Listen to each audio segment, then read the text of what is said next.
So welcome back. A little bit of a break for us because of a couple of days off. The last Monday and Friday we had off. So a week ago is when we last met, and that was when we talked about the quadratic formula. That was our first of 2 days. Today is the second day talking about the quadratic formula. Today we'll also introduce a whole brand new set of numbers called the complex numbers. We do have a quest coming up on the 27th. When is that? Monday? So our next quest is on Monday, and it covers classes 19 to 24. Today is class 24. So we're going to do new stuff Friday, but Friday's stuff is not on Monday's quest. Questions on the calendar? Okay, and for the first time maybe all semester, the final exam is now appearing on the screen. We're getting there. It's less than a month away, May 20th. You can put it in your calendars already if you want to. So final exam is like 1 month from now. All right, so top of page 162, let's go to Ben for the daily summary.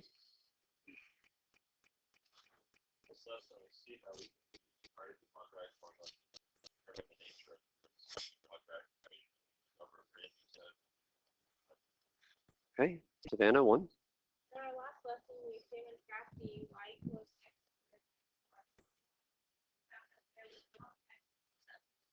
What happens if we use quadratic formula? Okay, let's pause there. So remember to find x intercepts. Which variable do we make equal to 0? To find x intercepts, so that y equals 0. So letting y equal 0, we know is going to find us a point on the x-axis, right? Every point on that x-axis satisfies y equals 0. So we're gonna change this y right here into a 0 there, and we're going to solve that equation. Now it doesn't factor, but we can still use the quadratic formula, but it's not really clear what's going to happen because the quadratic formula is going to give us 2 answers, 2 x-intercepts, but there aren't any in this picture. And so this is an opportunity for us to see, well, what happens if we use the quadratic formula to find x-intercepts when they don't actually exist in the first place. So let's use the quadratic formula. First, a pop quiz that is not graded. Fill in the quadratic formula. I've put part of the structure right there. You're putting A's and B's and C's, no numbers. A's, B's, and C's. It's okay if you don't have it memorized. I didn't ask you to memorize it, but let's just see how many of you have it.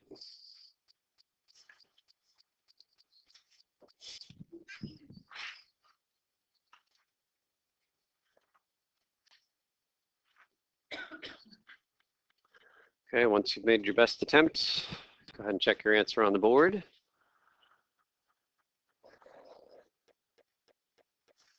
Raise your hand if you got it perfect. No mistakes. I see 1 hand. 2, 3, 4. Ben, what'd you do wrong?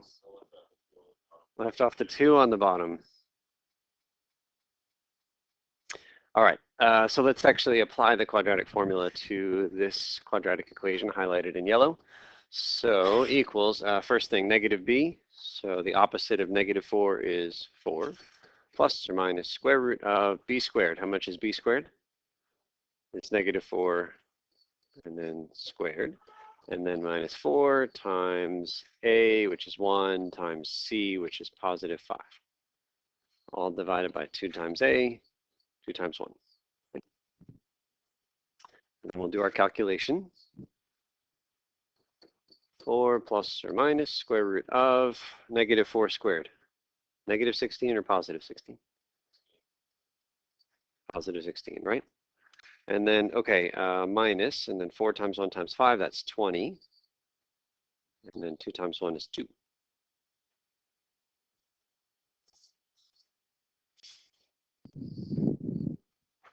Okay, 4 plus or minus square root of, inside the radical is -4.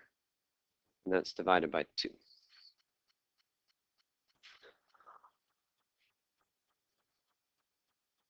And this is the moment where our heads explode because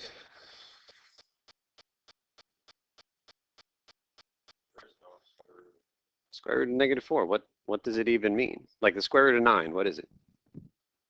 3, because 3 times 3 is 9. Square root of -4. A number times itself is supposed to be -4. But it feels like -2 is the only option, but how much is -2 times itself? is positive 4, which isn't negative 4. Is there a way to multiply a number by itself and get a negative answer? No. So we're stuck.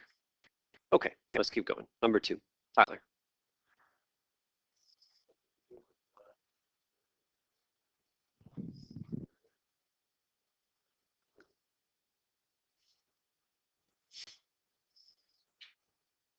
Jeremy?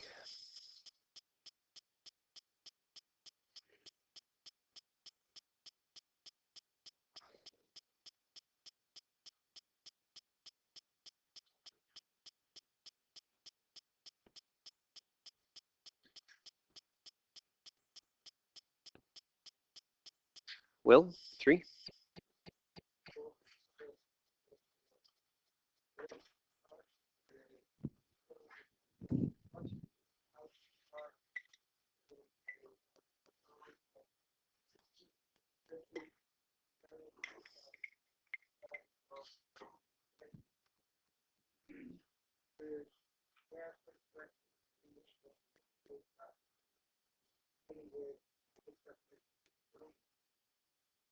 Denote.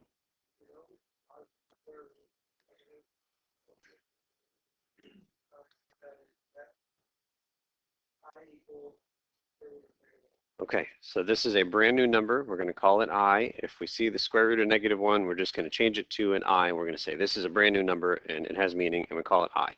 And it's not so unusual to give a letter, to assign a letter to a number. Can you guys think of a very famous number in mathematics that you know of as a letter? Pi. Yes? Pi is a Greek letter, but you know it is the number 3.1415926. Right? So it is not unusual to give a number a name and to name it a letter. So we are naming that number. The square root of -1 is a brand new number, and we are naming it I. So in number 4, it says we can now find the square root of any negative number using our product rule from a few lessons back. So for example, the square root of -4 is the one that stumped us a few minutes ago. I'm going to rewrite that as -1 times 4. Fair? And then we're going to split that up because we know that square roots behave very nicely around products. And so it becomes the square root of -1 times the square root of 4. That's a property we saw. And then the square root of -1, we just defined, it's over there in blue. We're just going to call it I. So this becomes I. Square root of 4 happens to be nice. That's 2. So I times 2, which we'll just shuffle around and write as 2I. So the square root of -4 becomes 2 times I. Same idea with the square root of -49. We peel that -1 off. We split up our two radicals. Square root of -1 becomes I. Square root of 49 is 7. 7I is our answer to that one. Now, most of the time, square roots aren't as nice as the 4 and the 49. So let's take a look at a 12, because the square root of 12 is not such a nice number, but it follows the same process. -12, I don't know why it's copied there twice. Apparently, I really like -12. Okay, so we peel off the -1, so it's -1 times 12. Then we split it up into a -1 here, and then the 12 becomes a 4 times a 3. You guys remember splitting up the number 12 into a 4 times a 3, right?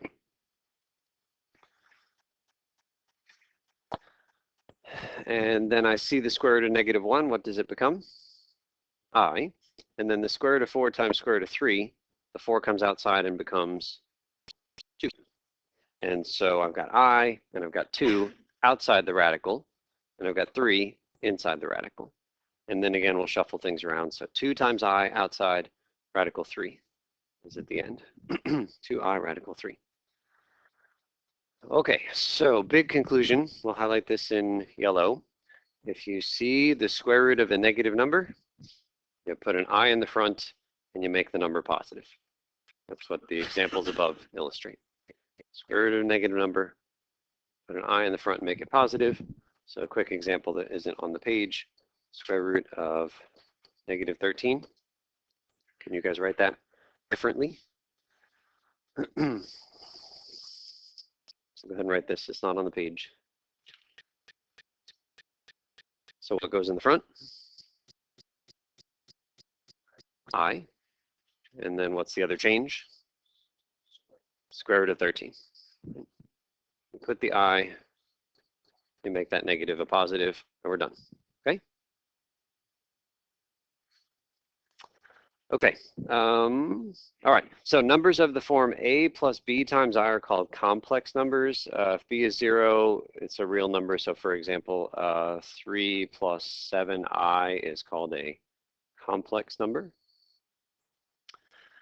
And if it happens that the I part disappears, it just isn't there, then we've got our old friends, the real numbers, like 3 is just a plain old real number. And so all of the real numbers that you have known and loved your whole life are just part of a bigger set of numbers called the complex numbers. So this isn't like a completely random set that has nothing to do with the numbers you've been playing with your whole life.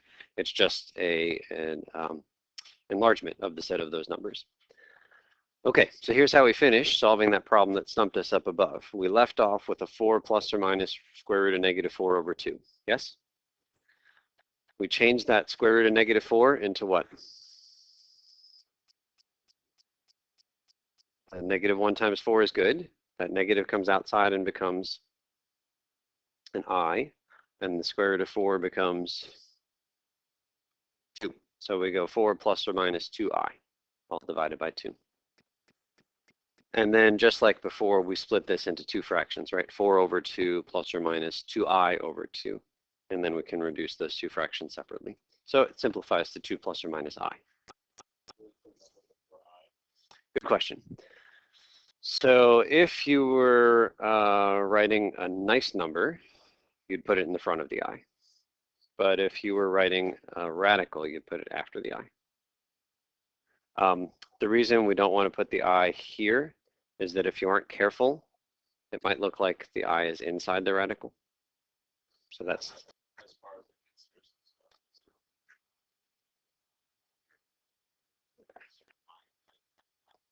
you're talking about like here? Yeah, so this is what I'm saying. Like you put it after if it's just a plain old nice number, but if it's a radical, you usually put the I in the front.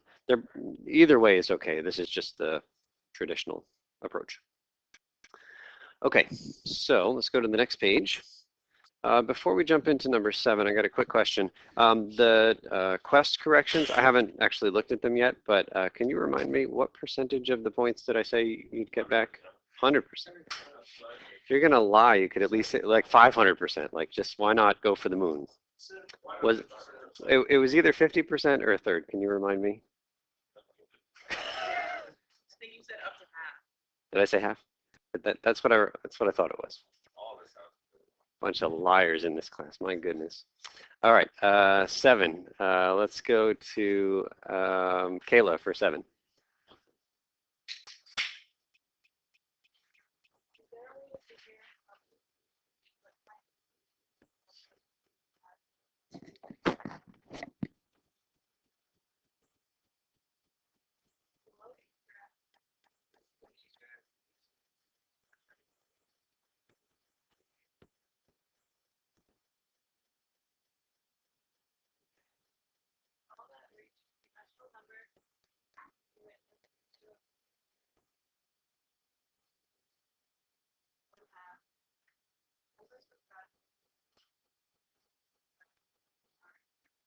Okay, so let's take a look at these 4 pictures, 4 graphs that we saw last class. So new word, nature of solutions. So taking a look at the 2 X intercepts here, first of all, how many X intercepts are there? 2. And are the X intercepts, would you say they are nice numbers or not nice numbers? Just reading them from the graph. They look pretty darn nice, don't they?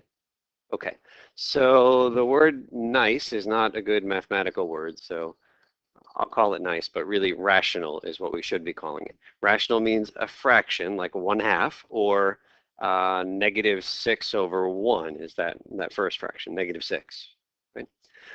Okay, taking a look at the next picture, how many X-intercepts are there? Just the 1. And would you say it's a nice number or not a nice number? What number do you think that is, Ramses? Well, I mean, I know it's a positive number, but It is only 1, but if you had to guess what that number is, what would you say it is? It's supposed to be 2. Okay, so let's agree that 2 is a nice number. So in this case, we have 1 solution, and it is nice, meaning rational. Okay, now we come down here to part C, graph C. How many x-intercepts are there? 2. Would you say that these are nice numbers? It's hard to tell, but I mean, there's no reason to think they are nice. You know, negative 3.4-ish, but who knows? So there are definitely 2 of them, but they are not nice. And not nice is our word irrational. Irrational means it still has a radical in it. It turns out both of those solutions still have radicals in them, like square root of 10. And then finally, part D, how many x-intercepts do we have here? We have 0, but this thing does not touch the x-axis at all. And in that case, I mean, we already saw what the how many solutions there were and what kinds of solutions there were on the previous page. We saw 2 plus or minus I. That is 2 plus I and 2 minus I. That's 2 answers. And what kind of numbers are they? They're imaginaries, they're complex. 2 complex solutions. So in that case, there are 2 complex or imaginary solutions. All right. So those are the 4 possibilities. You might have 2 nice ones. That's the first picture. You might have 1 nice one. That was the second picture. You might have 2 kind of messy ones. That was the third picture. Or you might have 2 complex or imaginary numbers in the 4th picture. And what I just described there, you know, 1 or 2 nice or messy, that's what we call the nature of the solutions. Okay, so what we're going to do is introduce a new thing here. Irene, number 8, please.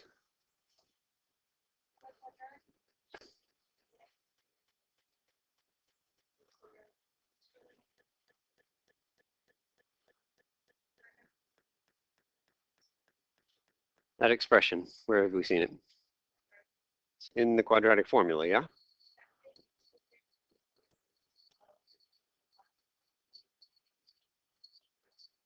Okay, so we're going to fill in this table, but this new vocabulary word is just naming part of something that you are already familiar with. B squared minus 4ac is just a part of the quadratic formula that's under the radical.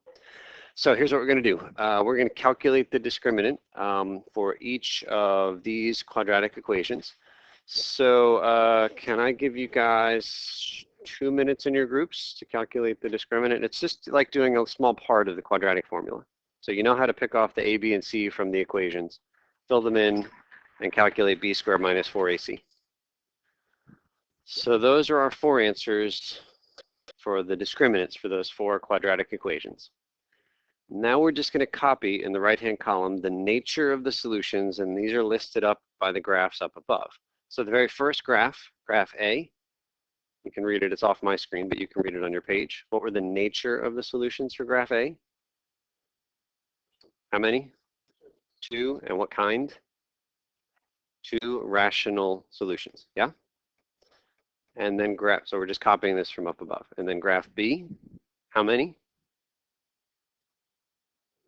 1, and it was rational, yes?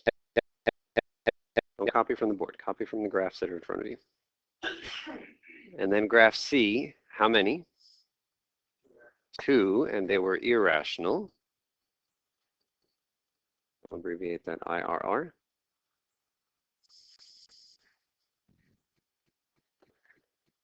And then finally graph D, how many? 2, and if you write imaginary or complex, I'll give you full credit for either one.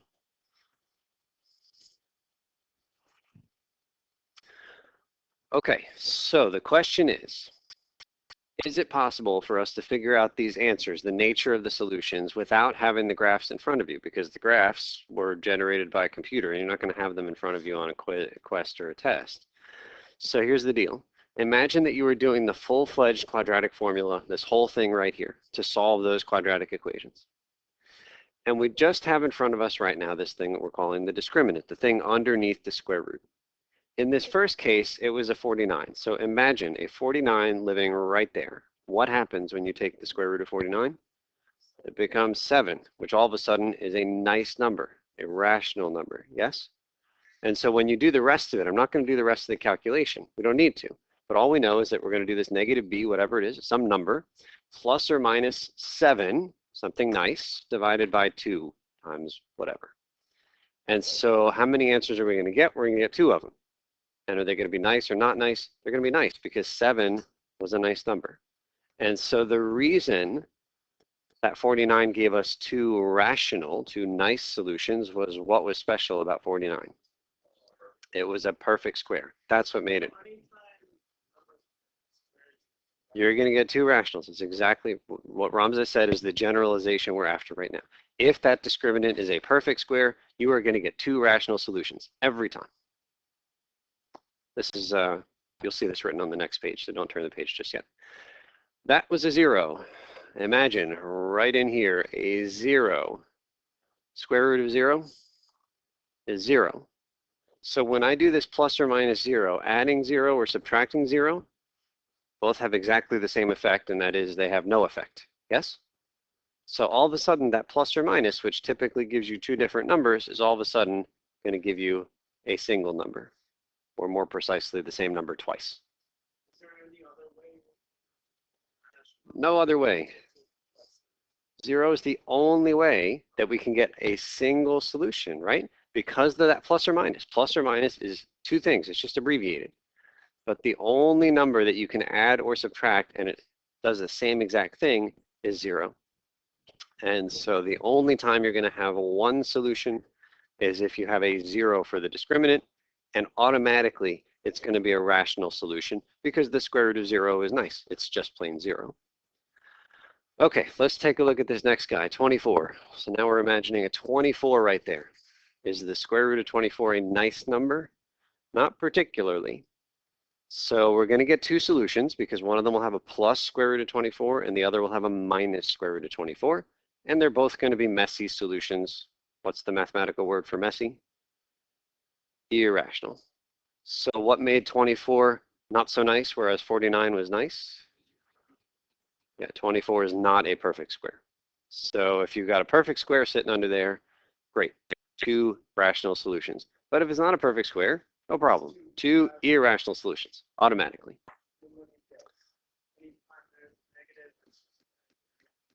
What do we think of Ramzes's guess? Negative there is going to give us imaginary or complex. That's the only way it's going to happen. That's it.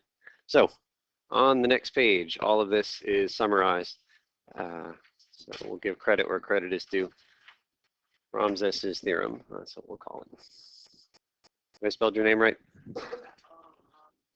Was there one? That's good? All right.